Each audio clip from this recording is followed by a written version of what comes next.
बिस्मिल्लाहिर्रहमानिर्रहीम, अस्सलामुअलैकुम। Advice online में मैं हूं आपके साथ आपकी मेज़बान फलक कादिर। आपको प्रोग्राम में वार्मली वेलकम करती हूं। नाज़रीन, हमेशा की तरह आज भी हम आपके साथ एक बहुत अहम टॉपिक लेकर आए हैं।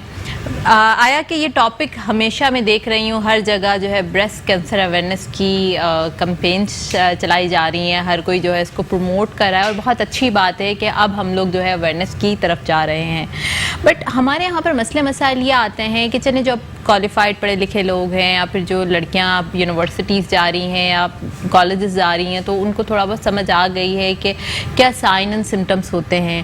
पर अभी भी ये इश्यूज़ आते हैं उन ख़वातीन के लिए जो हाउस वाइफ होती हैं या घरों में रहती हैं, बाहर आना जाना उनका नहीं रहता।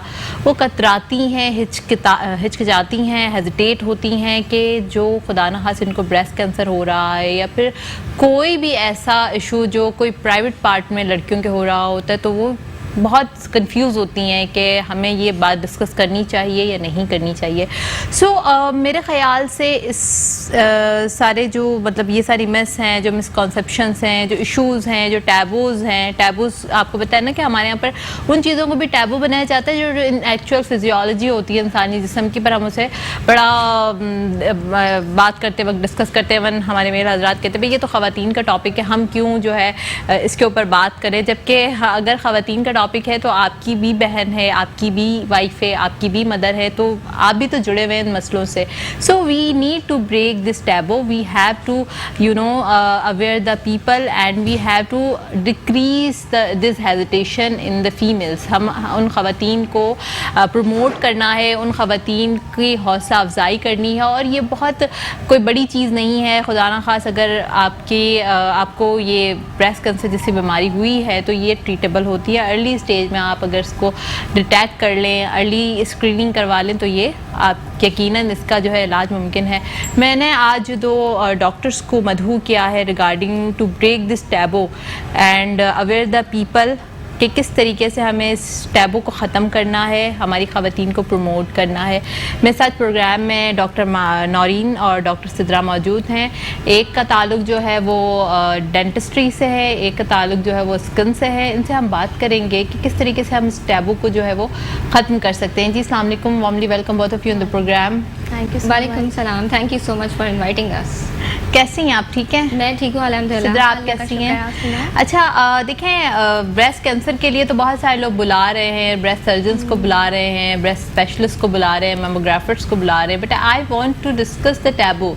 आई need to culminate this issue from the society. How can we aware our females कि हम उनका जो हौसला है उसको बढ़ाए। हमने हर छोटी छोटी बातों को टैबू बना लिया। अल्हम्दुलिल्लाह अभी मैंने देखा है काफ़ी अवेयरनेस होती जा रही है लोगों के अंदर, अब लोग अवेयर हो गए हैं। हम ये पूरा अक्टूबर का महीना डेडिकेट कर देते हैं ब्रेस्ट कैंसर अवेयरनेस के लिए, जबकि कैंसर्स तो बहुत सारे हैं हमारे मुल्क के अंदर। बहुत सारे कैंसर ऐसे हैं जो मतलब बिल्कुल लेट स्टेजेस में जाके डिटेक्ट होते हैं। वो ज़्यादातर ख़वातीन के पेल्विक होते हैं या फिर बहुत ही प्राइवेट पार्ट्स के होते हैं कि जिसमें वो इतना हेजिटेट होती हैं, इतना शर्माती हैं कि वो मतलब एंड में ही होते हैं। तो क्या कहेंगे आप, टैबू को किस तरह ख़त्म करना चाहिए नौरीन? सबसे पहले तो लोगों को थोड़ा सा मेंटली मैच्योर होने की ज़रूरत है। जो और भी मेरे प्रोग्राम्स मैंने किए हैं उसमें मैंने ये बोला है कि लोगों को थोड़ा मेंटली मैच्योर होने की ज़रूरत है कि वो हर चीज़ को जो समझते हैं ना कि इस बात के बारे में हम बात नहीं कर सकते और ये टॉपिक है, हम इसको डिस्कस करेंगे तो लोग क्या बोलेंगे। जो हॉ वाला एक एलिमेंट आता है ना लोगों के अंदर, सबसे पहले लोगों को चाहिए कि अपने में से ये हॉ वाला एलिमेंट निकाल दें, क्योंकि अगर कोई ऐसी चीज़ है जो आप डिस्कस नहीं कर रहे हो, लाइफ थ्रेटनिंग हो रही है, then I think you have to discuss this. आपको जो है वो अपने घर में सबसे पहले इस चीज़ को डिस्कस करना चाहिए। सबसे पहले आपको आना चाहिए कि आप अपने आप को एग्जामिन किस तरीके से कर सकते हैं। इंटरनेट पर बहुत सारी वीडियोज़ अब तो वायरल हो रही हैं, बहुत सारी। जो अक्टूबर का पूरा महीना जो हम ब्रेस्ट कैंसर के ऊपर बात करते हैं तो डिफरेंट प्रोग्राम्स हो रहे हैं, सेमिनार्स हो रहे हैं। और लेकिन सेमिनार्स और प्रोग्राम्स कहाँ तक हो रहे हैं? जिनके पास इंटरनेट मीडिया अवेलेबल है, जहाँ पे सोशल मीडिया अवेलेबल है, जैसे कि आपका टीवी है, आपका जो है वो इंटरनेट है, आपके मार्केटिंग जहाँ तक पहुँच सकती है, सोशल मार्केटिंग जहाँ तक पहुँच सकती है।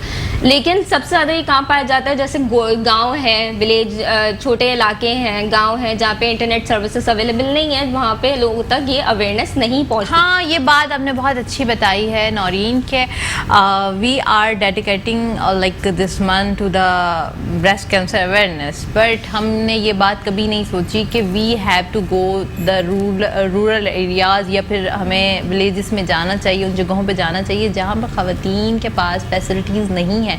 अच्छा चलें ठीक है, हम ये बात तो बड़ी उसके साथ करते हैं कि हम अवेयरनेस दे रहे हैं। अवेयरनेस से कि हम क्या कर रहे हैं? अवेयरनेस नहीं देनी है, हमें इसके सोल्यूशंस भी निकालने हैं।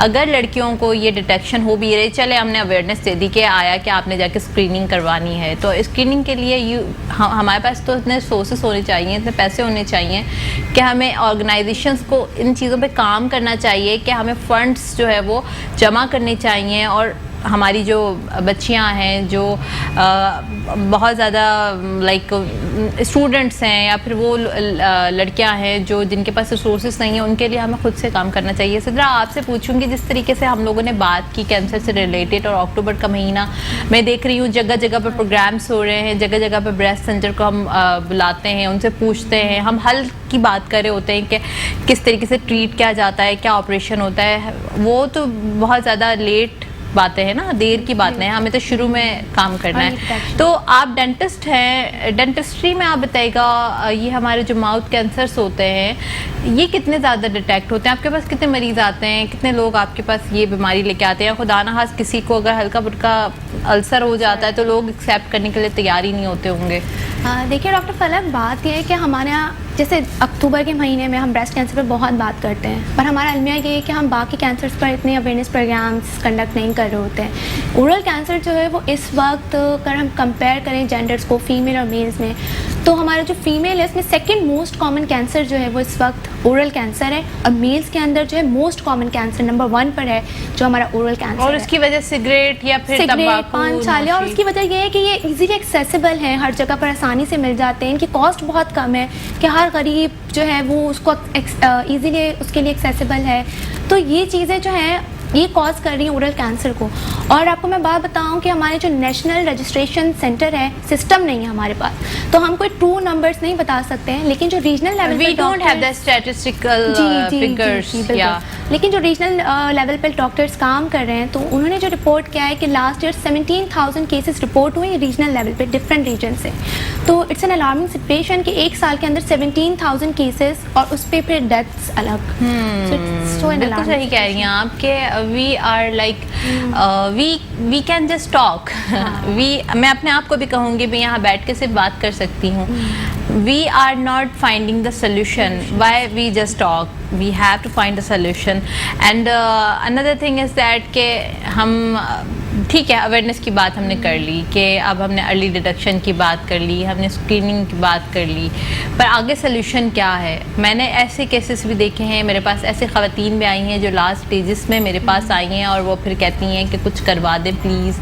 तो मैं उनसे यही कहती हूँ कि आपने पहले क्यों इसका लाइक ट्रीटमेंट नहीं करवाया? तो उनके पास यही एक्सक्यूजेस होते हैं कि हम क्या करते डॉक्टर साहबा, हमारे पास तो खाने के लिए पैसे नहीं है, तो हम ट्रीटमेंट कहाँ से करवाएंगे? This is the issue. And the problem is that कि हम लोगों ने टैक्सेस वाली भी जो चीज़ें हैं उसमें भी इन चीज़ों को इंक्लूड कर दिया है। आई डोंट नो अबाउट इट कि ये हमारी हेल्थ पर कितनी जो है वो टैक्सेस है या लैब्स पर, बट मैं ये कहूँगी नौरी मुझे बताइएगा कि क्या सोल्यूशंस आप सोचती हैं क्या होने चाहिए लड़कियों को? क्या ख़वातीन की हम बात करते हैं, हम वल्नरेबल ग्रुप समझते हैं, हमारी औरतों को बहुत ही कमज़ोर समझते हैं, और हम समझते हैं कि बच्चे और औरतें जो है ना बड़ी कमज़ोर होती हैं।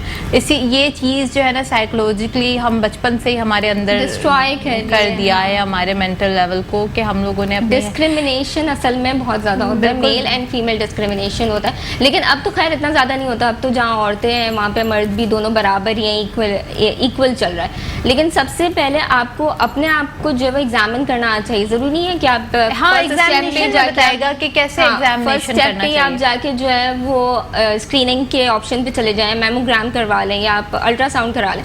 सबसे पहले आप अपने आप को एग्जामिन करें, आपको खुद पता होना चाहिए कि आपकी बॉडी के अंदर क्या चेंजेस हो रहे हैं। अगर आपके ब्रेस्ट साइज जो है वो इंक्रीज हो रहा है एबनॉर्मल, ठीक है, लंप फील हो रहा है, पहले आप ये देखें कि अगर निपल के ऑल अराउंड जो है वो फ्रीकी स्किन हो रही है, ठीक है, अगर वो वाइट हो रही है या वो पील हो रही है एबनॉर्मली, या फिर वाइट डिस्चार्ज हो रहा है, या फिर आपके ब्लड आ रहा है, ठीक है, तो इन दैट सिचुएशन हो सकता है कि आपको कैंसर हो, लेकिन हो सकता है, मैं इसलिए कह रही हूँ क्योंकि समटाइम्स अगर आपको लंप महसूस हो रहा है और आपके लंप है भी, तो इट डजंट मीन कि वो 100% कैंसर ही हो, क्योंकि ब्रेस्ट कैंसर को जब आप एग्जामिन कर रहे होते हैं तो आपको ये लगता है कि आप first we have to like अगर आपने कोई भी ऐसी अल्ट्रासाउंड इज चीज आपने अपने अंदर फील की कि this is something you know abnormal और you are feeling that this is not your part of body, like कुछ चेंज आया है, तो आप जैसे नॉइन ने बताया कि आपने फिजिकल एग्जामिनेशन तो बाय सेल्फ एग्जामिनेशन किया, but another step is that you have to गो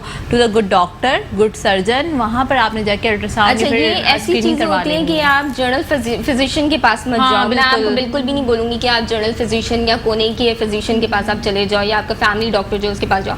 आप जो बेस्ट सर्जन हो ब्रेस्ट कैंसर का, आप उसके पास जाओ, फिर आप अल्ट्रासाउंड करवाओ एग्जामिन करा के।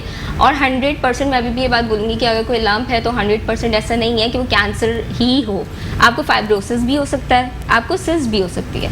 तो डरने वाली बात है, यहाँ पे खवातीन क्या सोचती हैं कि अब लंप हो रहा है तो मतलब अब तो मरना ही है, तो फिर क्या हम जाएं किसी के पास, या हम डिस्कस भी कैसे करें इस बात को, नहीं बहुत शर्म वाली बात हो जाएगी डिस्कस कर रहे हैं। हाँ बिल्कुल नहीं, आज जो प्रोग्राम करने का मेरा मकसद ये नहीं है कि मैं आप लोगों को सॉल्यूशंस बताऊं या मैं आपको इलाज बताऊं।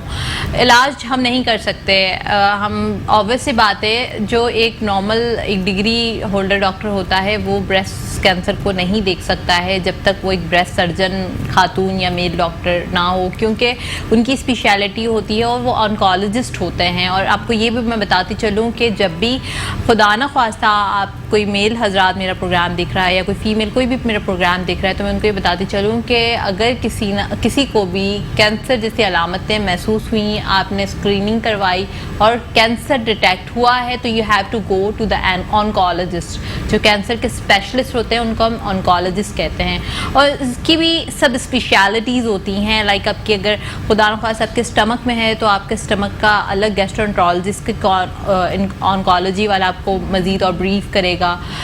किसी भी ऐसी जगह पर ना जाएं जो सब स्पेशलिटी ना हो जिसके पास, या फिर जो ऑन्कोलॉजिस्ट ना हो, क्योंकि इस तरीके से आप अपनी जान को खुद ही ख़तरे में डाल रहे होते हैं। यहाँ पर एक और प्रॉब्लम भी होती है कि हमारे यहाँ के लोग कैंसर को ये समझते हैं कि जानलेवा मर्ज़ है। ऑब्वियस सी बात है, जानलेवा मर्ज़ उस वक्त होता है जब हम उसकी अर्ली स्टेज में केयर नहीं करते। सो हमारे यहाँ के लोग कहते हैं हम कीमोथेरेपी करवाएंगे या फिर हम कोई भी शुआएँ लगवाएंगे, ये करवाएंगे तो हमारे साथ प्रॉब्लम हो जाएगी। तो वो क्या करते हैं, वो अल्टरनेटिव ट्रीटमेंट की तरफ चले जाते हैं। अल्टरनेटिव ट्रीटमेंट मींस दैट के हकीमों के पास चले गए या फिर कोई मतलब जो डिफरेंट तरह के जो इलाज होते हैं, जो अल्टरनेटिव ट्रीटमेंट्स होते हैं, आई डोंट नो दैट उनकी ऑथेंटिकेशन क्या है, क्या रिसर्चेस हैं, क्या स्टैटिस्टिकली उनकी इम्प्रूवमेंट्स हैं। तो ये सब चीज़ों का प्लीज़ ख्याल रखें। आज हम जो प्रोग्राम कर रहे हैं वो अवेयरनेस और सोल्यूशन के लिए ही करें। आप मिस के लिए क्या कहेंगे सिद्रा? बहुत सारे लोग जाते हैं कैंसर का ट्रीटमेंट, जैसे आप ओरल कैंसर्स को ट्रीट करी होती हैं, अपने पेशेंट्स को देख रही होती हैं, तो कितने सारे ऐसे पेशेंट्स भी आते होंगे, वो कहते होंगे हम होम्योपैथिक या I don't want to take any sort of name, but हम जाते हैं, हम हर्ब्स से या इस तरीके से इलाज करवाना चाहते हैं, हम कीमोथेरेपी की तरफ नहीं जाना चाह रहे या सर्जरी की तरफ नहीं जाना चाहते। कितने मरीज़ इस तरह के आते हैं? डॉक्टर फलक बताऊं तो बहुत ऐसे मरीज़ हैं जो हमारे पास आते हैं, लेकिन उस वक्त आ रहे होते हैं, जाहिर बात है, जो पिछला इलाज ले चुके होते हैं, उस वक्त स्टेज उनका बढ़ चुका होता है और फिर वो हमारे पास भी क्यूरेबल नहीं रहते। तो इनको चाहिए कि बिल्कुल जो अर्ली स्टेज है उस टाइम पर आएँ। लाइक जैसे अल्सर, अगर आपको फील हो रहा है आपके माउथ में कोई अल्सर है और वो 2 वीक से ज़्यादा हो चुका है। अच्छा, मुझे ये बताएं, स्टेजेस जो है माउथ कैंसर के, वो कितने स्टेजेस होते हैं? 4 स्टेजेस होते हैं इसके। जो क्यूरेबल डिजीज़ होती है, लाइक हम 79% को हम उसकी जो बचा सकते हैं। आपके भी तो स्पेशलिटी है ना, मैक्सिलोफेशियल सर्जन। जी, मैक्सिलोफेशियल सर्जन वो आपका रिमूव करेगा उसको सर्जरी के थ्रू। बिल्कुल वो करेगा। ये नॉर्मल डेंटिस्ट, जैसे हम जनरल प्रैक्टिस कर रहे हैं, तो जनरल प्रैक्टिस करने वाले डेंटिस्ट आपको डिटेक्ट कर सकते हैं, आपको गाइड कर सकते हैं एक अच्छे मैक्सिलोफेशियल सर्जन के पास, लेकिन वो ट्रीट नहीं कर सकते। अच्छा, एक बहुत अच्छी आपने बात बताई कि अगर खुदा ना ख्वास्त मेरे जो भी भाई प्रोग्राम देख रहे हैं, यहाँ पर हमारे यहाँ बहुत सारे लोग छालिया गुटखा और चीज़ें खाते हैं, सो उनको अगर ये डिटेक्शन हो रही है कि माउथ में कोई अल्सर हो रहा है, यानी कि कोई ज़ख़म बन रहा है, और वो चाहे एक हफ्ते के अंदर ट्रीट नहीं हो रहा, ये वर्स हो रहा है, तो it means that's the alarming situation. And आपको कोई डेंटिस्ट के पास जाके उसका ट्रीटमेंट नहीं करवाना, आपको ये जिस तरह डॉक्टर सिद्रा ने बताया कि डॉक्टर जो है वो उसका स्पेशल होता है। सो यही मैं आपको बताना चाह रही हूँ कि हर स्पेशलिटी के डॉक्टर्स डिफरेंट होते हैं। आपको मजीद भी बताएंगे, एक ब्रेक की जाने चलते हैं, देखते रहिए एडवाइस ऑनलाइन विद फलक Kader. Welcome back. After the break, we are talking about a very sensitive topic like cancer. नाम सुनते ही हम लोग बड़े परेशान हो जाते हैं, लिटरली होना भी चाहिए। कैंसर एक इतनी बुरी बीमारी है कि आपकी बॉडी के अंदर एक्सेसिव अमाउंट में एबनॉर्मल सेल जो होते हैं वो ग्रोथ होना शुरू हो जाते हैं। और I don't know there is idiopathic like ऐसे इसके रीज़न्स हैं कि पता नहीं है। अगर हम देखते हैं, कोई बुक्स में पढ़ते हैं तो आपकी फैमिली हिस्ट्री में आ जाता है, या फिर जीन म्यूटेशन में आ जाता है, या फिर जो है वो आपकी कोई अल्सर हो जो बहुत अरसे तक ट्रीट ना हो, यानी कोई जख्म हो जो एक्सेसिवली उसको बैक्टीरिया या फिर उसको मतलब उसके आपने केयर ना की हुई हो तो वो भी कैंसर की सूरत अख्तियार कर सकता है। बट हम लोग आज ब्रेस्ट कैंसर के ऊपर ज़्यादा फोकस्ड इसलिए भी हैं कि महीना ब्रेस्ट कैंसर का है, और मैंने देखा है कि बहुत सारे टीवी प्रोग्राम्स हो रहे हैं रेगुलरली। कोई ना कोई सर्जन, कोई ऑन्कोलॉजिस्ट टीवी पे बैठ के बात कर रहा होता है, लोगों को आगाही दे रहा होता है। बट आज मैंने जो डिसाइड किया था वो ये डिसाइड किया था कि मैं बात करूँगी स्टिग्मा को कैसे ख़त्म करें, हमारी ख़वातीन को बेदार कैसे करें, हम उनको जगाएँ कैसे। क्योंकि ज़्यादातर जो सिंगल लड़कियाँ होती हैं, जो अनमैरिड होती हैं, वो शर्माती हैं, हिचकिचाती हैं, ये भी सोचती हैं कि खुदा न खास अगर हमारी कोई डिट्रैक्शन हो गई तो हमारी शादी नहीं हो पाएगी। ये भी तो रीज़न होता है। लड़कियां इसलिए भी डर खौफ की वजह से छुपाती हैं कि भाई अगर हमारा अगर रिश्ता होगा उसमें पता चल जाएगा तो नहीं हो सकेगा, या सामने वाला जो है वो समझेगा कि इनको कैंसर है। ज़रूरी नहीं है, जैसे कि मैंने अभी बोला कि ज़रूरी नहीं है कि अगर लंप है तो वो कैंसर ही होगा। फर्स्ट आप एग्जामिन करो अपने आप को, देन फिर आप सर्जन के पास जाओ, देन वो आपको रिकमेंड करेंगे कि आपने अल्ट्रासाउंड कराना है। अल्ट्रासाउंड कराने के बाद ही आपको पता चल जाता है कि आपको फाइब्रोसिस है, सिस्ट है, या पे कैंसर है। और अगर फाइब्रोसिस भी है तो उनकी दो स्टेजेस होती हैं, एक होता है रिमूवेबल, एक होता है अनरिमूवेबल। एक की ज़रूरत नहीं होती रिमूव करने की, डॉक्टर खुद ही बोल देते हैं कि आप 6-6 महीने में अल्ट्रासाउंड करवा के और हमारे पास आते रहना दिखाने के लिए। अगर उसके साइज में चेंजेस आ रहे होते हैं देन वो ऑपरेट हो जाता है, अगर नहीं आ रहे होते तो उसको छेड़ते नहीं है, क्योंकि अगर आप जबरदस्ती छेड़म छाड़ी भी करें तो उससे भी कैंसर हो सकता है। हाँ, तो ये बात आपने फाइब्रोसिस भी कैंसर के अंदर शिफ्ट हो सकता है अगर आप उसके साथ जबरदस्ती छेड़म छाड़ी करें, या आप अपनी तरफ से जो मैमोग्राम की तरफ चले जाएं। अभी आपकी एज जो 40 से अबव हो तो ठीक है, आप करवा लो। वो तो अब ऑब्वियसली बात एक सर्जन मजीद और डिटेल में हमें बता सकता है कि स्क्रीनिंग में क्या क्या आ सकता है। अच्छा, इसके अलावा जो है वो मुझे ये बताइएगा नौरीन कि हमारे यहाँ पर लड़कियाँ जो है, मतलब अगर आप डेवलप कंट्रीज की बात करो तो वहाँ पर लड़कियाँ उनको पता होता है कि उनकी कौन कौन सी स्क्रीनिंग होगी। जैसे कि हमारे साथ एक डेंटिस्ट भी बैठी हुई है।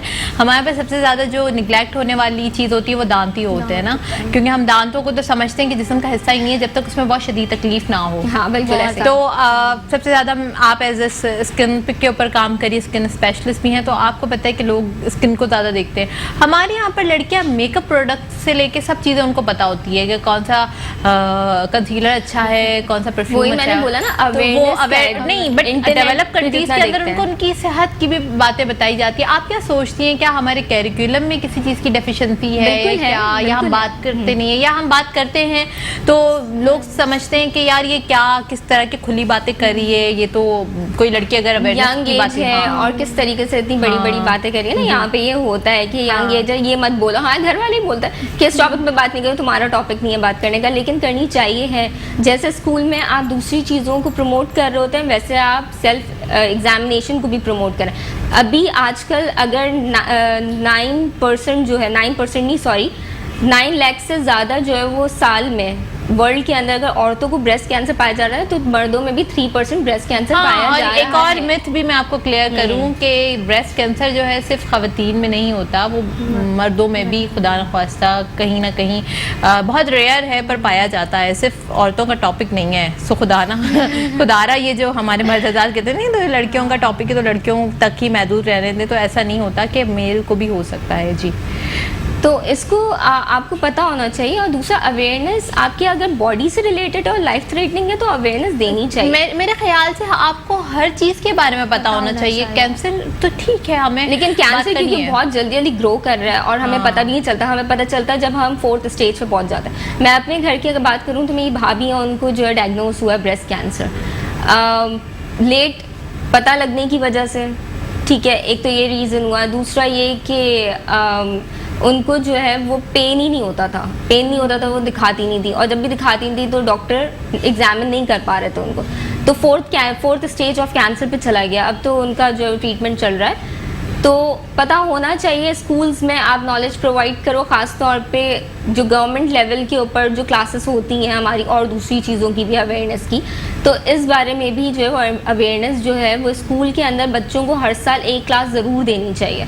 उनको एग्जामिन करके बताना चाहिए कि आपने अपने आप को कैसे पहचानना है कि अगर चले ब्रेस्ट कैंसर नहीं भी है, ठीक है, हो सकता है कि आपके थ्रोट में हो जाए, ठीक है, हो सकता है आपके कहीं दाना बॉडी के हिस्से में कोई दाना बन जाए। यही मैं बात करना चाह रही थी कि सिर्फ आप एक चीज़ पे, हमें ऑब्वियसली बात है बहुत अच्छी है, हम ये चीज़ कर रहे हैं और ये पूरी दुनिया में मनाया भी जा रहा है, पर हमें हर बॉडी के हर ऑर्गन का ख्याल रखना होगा, हर जिस्म के हर हिस्से का।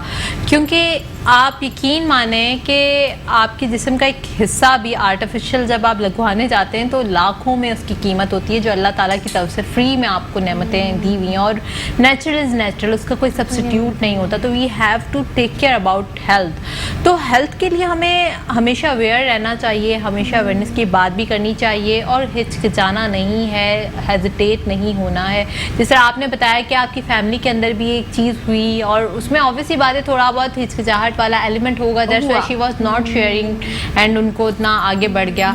इसके अलावा आप क्या बताना चाहेंगी? मैं ये बताना चाहूँगी कि ये तो आप इनकी बात करें कि ब्रेस्ट कैंसर वाले जो पेशेंट्स होते हैं वो हिचकिचाते हैं। हमारे पास जो 5 साल वाले पेशेंट्स होते हैं वो भी हम तक आने से पहले बहुत घबरा रहे होते हैं कि क्या कहेंगे लोग, या डेंटिस्ट क्या कहेगा कि लाल दांत हो रहे हैं। तो मैं कहती हूँ कि यही तो शुरुआत है। अगर आप इसको भी अपनी ओरल हाइजीन को मेंटेन नहीं करेंगे तो यही सारी चीज़ें हैं जो कैंसर, ओरल कैंसर की तरफ लेकर जा रही होती हैं। तो हमें चाहिए कि हमें इस चीज़ से शर्माना नहीं है। आपने खा लिया, आपकी स्टेनिंग हो गई है, तो you should come to your dentist, और वो आपकी स्केलिंग करेगा, सफाई करेगा। उसके बाद वो जो चांसेस हैं कि वो कन्वर्ट हो सकता है ओरल कैंसर में।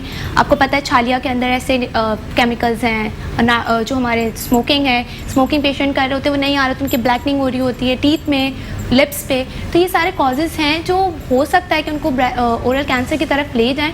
सो सिर्फ ये नहीं कि ब्रेस्ट कैंसर वाले पेशेंट्स शर्माते हैं, हमारे पास डेंटिस्ट्री में भी बहुत सारे ऐसे पेशेंट्स हैं जो हमारे पास आने से सिर्फ इसी वजह से शर्मा रहे होते हैं। तो उसमें शर्माने वाली बात नहीं, हमारे पास आएँ, विजिट करें। ऑफ कोर्स कोई भी आपको कुछ कहेगा नहीं, आपका इलाज ही करेगा, तो शुड विजिट। बिल्कुल। और देखें, वो तो आपने बहुत सेकेंडरी बात बताई कि आने से घबरा रहे हैं। बहुत सारे लोगों को तो यही ख्याल नहीं होता कि उनका जो ओरल हाइजीन होती है उसकी वजह से उनकी पर्सनालिटी, माय गॉड, खराब हो जाती है। दिस लाइक एक बहुत सारे लोगों को मैं लिटरली देखती हूँ, उनकी ऊपर से पर्सनालिटी बहुत अच्छी होती है और जब वो हंसते हैं और उनके मैं एक एक्सपीरियंस शेयर करना चाहूँगी अभी, बल्कि मैंने थोड़ी देर पहले यही एक और जगह पे शेयर किया। मैं और मेरी बहन एक शादी में गए, सही है, लड़का बाहर से तैयार होकर आया था कहीं से सैलून से ना, बड़ा ग्रूम हुआ और हर चीज़ तैयार।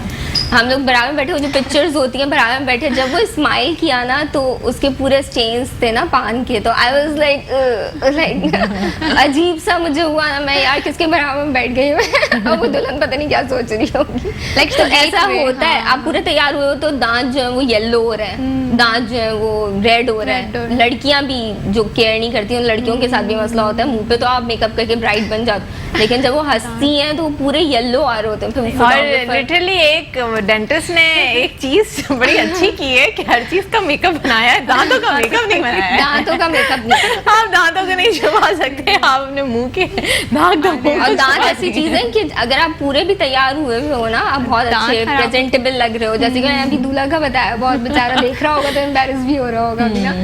तो आप बस जैसे ही स्माइल करोगे ना, वो पूरा जो आप तैयार हुए हो ना वो जीरो हो जाता है। बिल्कुल सही कह रही हैं आप। सो खैर हम बहुत ही आगे की तरफ चले गए और सीरियस मोड से थोड़ी बहुत हमने ये हंसी मजाक वाली भी बातें कर ली, बट लिटरली मजाक वाली बातें नहीं हैं। मैं तो अपने व्यूवर्स को हमेशा अच्छी अच्छी बातें बताने की कोशिश करती हूँ, जितना मैक्सिमम मेरी नॉलेज है वो प्रोवाइड करने की कोशिश करी होती हूँ। बाकी जिस तरह सिद्रा ने बताया कि स्टेनिंग या फिर कलर आपका डिफरेंट होता है तो थोड़ा बहुत आपको प्रॉब्लम्स आती हैं और लिटरली आती हैं, प्रेजेंटेबल आपकी पर्सनैलिटी नहीं रहती है। इसके अलावा और क्या बात करना चाहेंगे? स्टिग्मा से रिलेटेड बात करें। I want to clear the stigma in between our females, हमारी माओं के, हमारी बहनों के, हमारी दोस्तों के, इनको हम प्रमोट कर सकें, हम उनको इनकरेज कर सकें। अगर हमें दिखे ना, मैं आपको एक और बात बताऊं, अगर हमारे सर में दर्द होता है या हमें फीवर होता है या हमें कोई और बीमारी होती है तो हम बड़ा प्राउडली बताकर ये वो कर लेते हैं कि अपने आप को सिंपथाइज करवा देते हैं कि यार मेरे सर में दर्द है। हम बड़ा कॉन्फिडेंटली बोल देते हैं यार आज आई एम नॉट वेल। तो हम ये ब्रेस्ट कैंसर को क्यों इतना स्टिग्मेटाइज करते हैं? व्हाई वी शुड नॉट ना? बिल्कुल, असल में यही चीज़ है ना कि अवेयरनेस को कॉमन नहीं किया जा रहा है, इसको ना टैबू बना दिया गया कि इसके बारे में बात मत करो, इसके बारे में बात मत करो। अगर बात करोगे तो शादी नहीं होगी, बात करोगे तो घर वाले क्या सोचेंगे, बात करोगे फ्रेंड्स क्या सोचेंगे, सब तुम्हें ना एक अजीब सी नज़र से देखना शुरू हो जाएंगे। जबकि हेल्थ आई थिंक बहुत ज़्यादा इंपॉर्टेंट है, बजाय कि ये सोचना कि दूसरे क्या सोचेंगे। अगर हम अपनी लाइफ में से इस एलिमेंट को निकाल देना, ये जो एक स्लोगन है कि लोग क्या कहेंगे, तो आप अपनी लाइफ में बहुत सारी चीज़ें चेंज कर सकते हो। चेंज ऐसे कर सकते हो कि आप उन चीज़ों के बारे में बात भी करोगे, इन चीज़ों के बारे में नॉलेज भी दूसरों को प्रोवाइड करोगे, जिन चीज़ों के बारे में आप सोचते हो कि यार नहीं हम बात करेंगे तो लोग क्या सोचेंगे इस बारे में, या लोग इसके बारे में क्या हमें जज करेंगे। बिल्कुल नौरीन, यहाँ पर एक और चीज़, आप जैसे कॉस्मेटोलॉजी के ऊपर काम करी होती हैं, यानी कि आपकी फील्ड ही लोगों को ब्यूटीफुल दिखाना है, तो वेट से रिलेटेड आपके पास बहुत सारे लोग आते होंगे, तो वेट का क्या रोल होता है?